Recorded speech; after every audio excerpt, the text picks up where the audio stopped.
नमस्कार, म ज्योतिषी वसन्त रियाल र सर्वप्रथम त तपाईँहरूले मलाई फलो गर्नुहोला।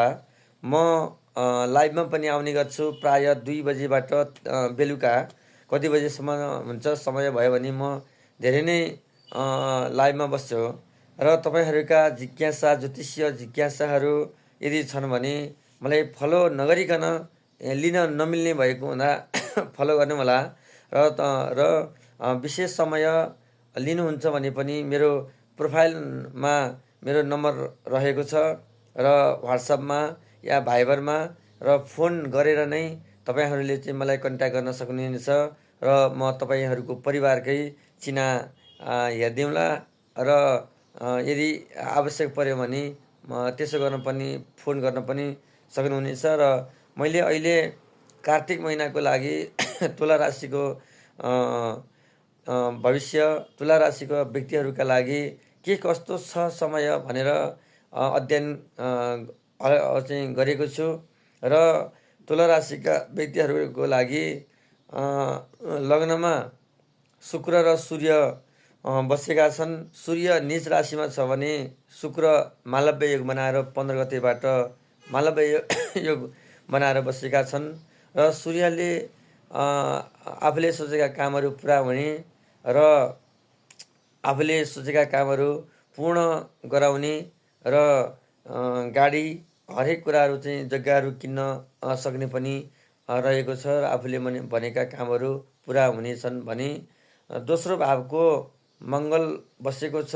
8औं आफ्नै उच्च राशिमा छ आफ्नै राशिमा छ। त्यसमा बुध पनि बसेको छ र बुध र मङ्गलको युक्ति भनेको लक्ष्मी योग हो, श्री लक्ष्मीको योग हो।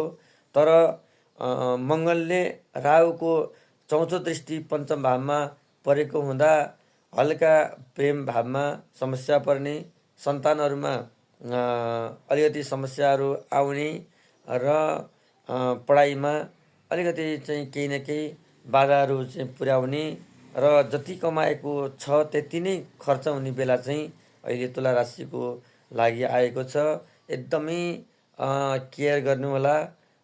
कर्म भावमा बृहस्पति बसेको छ। बृहस्पतिले नवम दृष्टि शनिलाई दिएको छ। शनिले खड्को त दिन्छ, खड्को त दिएको छ तैपनि खड्को तेस्रो दृष्टि 8औं भावमा तेस्रो दृष्टि भएको हुँदा यता बृहस्पतिको दृष्टिले गर्दा शनि शुभ भएको हुँदा त्यति खराब काम नगर्ला। विशेष गरेर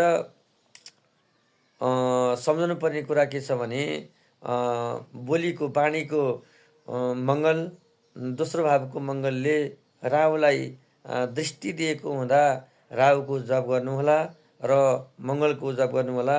यदि तपाईँहरूले कमाएको पैसा धेरै खर्च हुनेवाला छ, ध्यान दिएर एकदमै केयर गर्नुहोला। यति बेलाको समय लगभग मङ्सिरको 21-22 गतेसम्म मङ्गल आफ्नै राशि तुला राशिहरूका लागि दोस्रो भावमा भएको हुँदा मिश्रित फल प्राप्त हुनेछ। मङ्गलका कारणले जति तपाईँले कमाउनु भएको थियो त्यति नै खर्च होला भन्ने चाहिँ ग्रहको दृष्टि रहेको छ। मङ्गलको 4औं दृष्टि राहुसँग बसेको हुँदा आय इन्कममा धेरै धक्का पुग्नेवाला छ। केयर गर्नुहोला। पछि अब मेरो लाइभमा पनि जोडिनुहोला र मलाई अवश्य फलो चाहिँ गर्नुहोला है। फलो गर्नुहोला। फलो नगरिकन लाइभमा आउन मिल्दैन। त्यो हुनाले म लाइभमा तपाईँहरूका जिज्ञासाहरू पनि ज्योतिषीय परामर्श अनुसार गर्नेछु भन्दै यस भिडियो अन्त्य गर्छु। हस्, सबैको शुभ रहोस्, सबैको कल्याण चाहँदै यस भिडियोबाट म बिदा हुन चाहन्छु। धन्यवाद।